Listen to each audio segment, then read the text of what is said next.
Bismillahirrahmanirrahim. Assalamualaikum warahmatullahi wabarakatuh. Masih bersama Bu Eni dalam pelajaran bahasa Indonesia untuk kelas 8 sekolah menengah pertama. Kali ini kita masih membicarakan tentang iklan untuk yang bagian unsur-unsur iklan, poster, dan slogan. Nah, mari kita ikuti pembelajaran kita bersama-sama.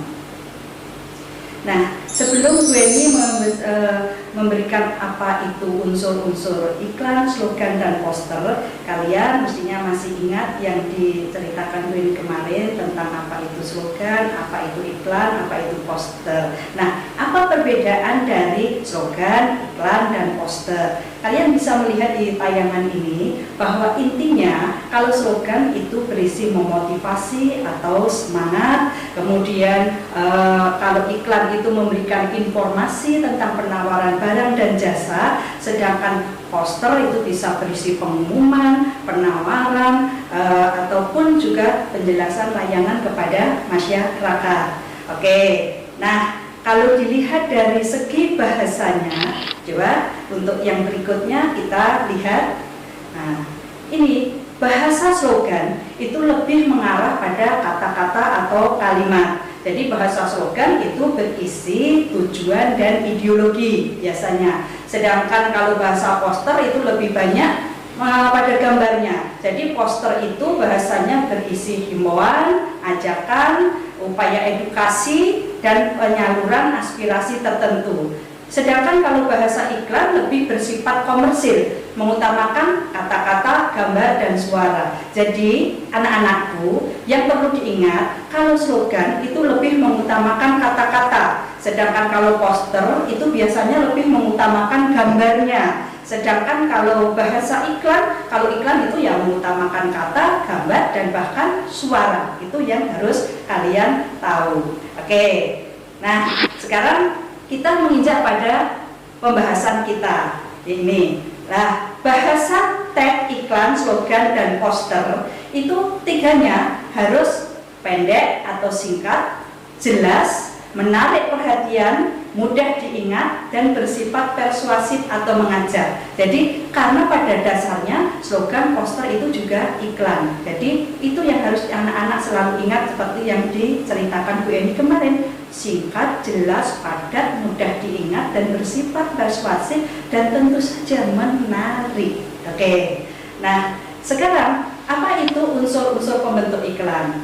Ada 6 unsur pembentuk iklan. Yang pertama itu ada sumber. Sumber itu siapa tuh yang memasang iklan itu atau penyandang dana dari pemasangan suatu iklan, itu disebut sebagai sumber. Kemudian pesan. Pesan itu informasi apa yang ingin disampaikan. Ini wujudnya bisa berupa pesan verbal ataupun pesan non verbal. Ini. Kemudian media. Media itu sarana yang digunakan. Misalnya bisa media cetak, elektronik, dan sarana-sarana yang lainnya. Kemudian siapa yang menjadi penerima dari iklan itu? Jadi penerima itu adalah individu atau kelompok masyarakat yang menjadi sasaran dari objek iklan. Iklan itu ditujukan kepada siapa? Itu namanya penerima. Sedangkan efek adalah perubahan yang terjadi dalam aspek sikap, pola pikir, kemudian perilaku dan kebiasaan setelah masyarakat menerima dari iklan itu. Dan yang terakhir, unsur pembentuk iklan adalah umpan balik. Umpan balik itu adalah tanggapan atau reaksi atau respon yang dikehendaki dari penerima pesan. Misalnya dengan membeli produk yang ditawarkan, atau kemudian mengikuti anjuran yang disarankan, atau mengikuti arahan dari apa yang disampaikan di slogan, iklan, atau poster. Itu untuk unsur-unsur pembentuk iklan, slogan, dan poster. Kemudian coba kita lihat dari gambar berikut ini. Nah, misalnya kalau kalian mencermati ini, ayo ikut KB, 2 anak lebih baik. Kemudian ada, kalau dilihat siapa tahu sumbernya. Ini iklan ini, slogan ini, poster ini, siapa yang menyampaikan, siapa yang memasangnya? Oh, di situ, ayo ikut ikut KB ada BKKBN, berarti ini yang menjadi sumbernya atau pemasang iklannya. Kemudian apa yang menjadi pesan? Pesannya, ayo ikut KB, 2 anak lebih baik. Nah ini yang diharapkan dari pemberi pesan agar masyarakat mengikuti program KB dengan cukup mempunyai 2 anak saja. Ini. Kemudian ada tadi misalnya efeknya itu yang diharapkan, efeknya itu apa toh? Efek itu diharapkan ketika masyarakat menerima pesan ini kemudian mau mengikuti anjuran pemerintah untuk mengikuti program KB. Siapa yang menjadi sasaran atau penerima?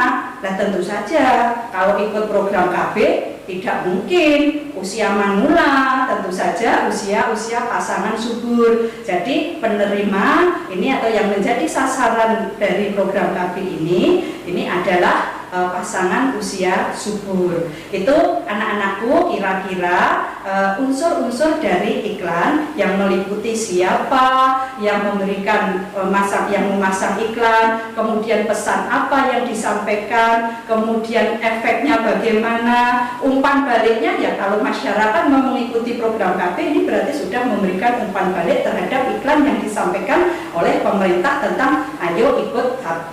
Ini ayo ikut KB, 2 anak lebih baik, ini menjadi pesan dari slogan poster iklan berikut ini. Oke, itu adalah unsur-unsur dari iklan. Kemudian yang berikutnya ini bagaimana kita menyimpulkan atau maksud dan informasi dalam suatu iklan, meskipun disampaikan dalam yang singkat kita harus tahu. Misalnya ada ini, jika kamu gagal mendapatkan sesuatu, hanya satu hal yang harus kamu lakukan, try again. Apa itu maksudnya? Nah, kita lihat kira-kira maksudnya apa ya dari iklan seperti ini. Oke, berikutnya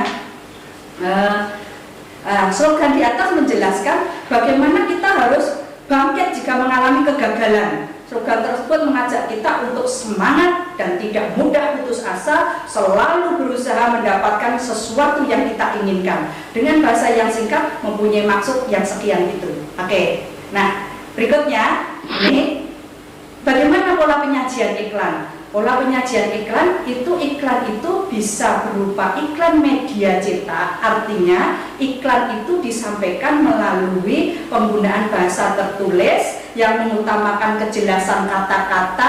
Iklannya di media cetak mengandalkan desain grafis seperti warna dan bentuk, huruf, tata letak, dan gambar.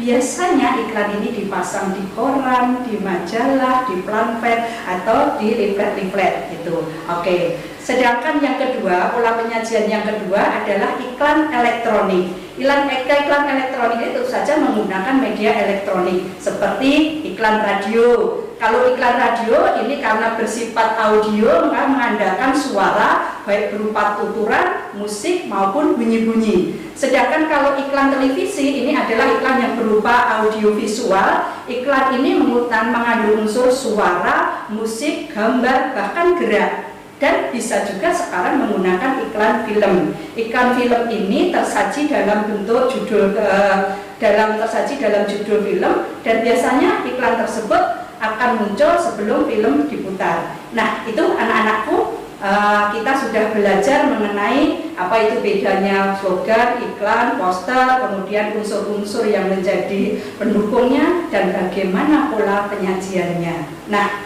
saya kira pertemuan kita cukup ini. Nah, kita akan bertemu lagi di pembelajaran yang berikutnya masih bersama Bu Eni, dan tetap sayangku, cintaku, I love you. Assalamualaikum warahmatullahi wabarakatuh.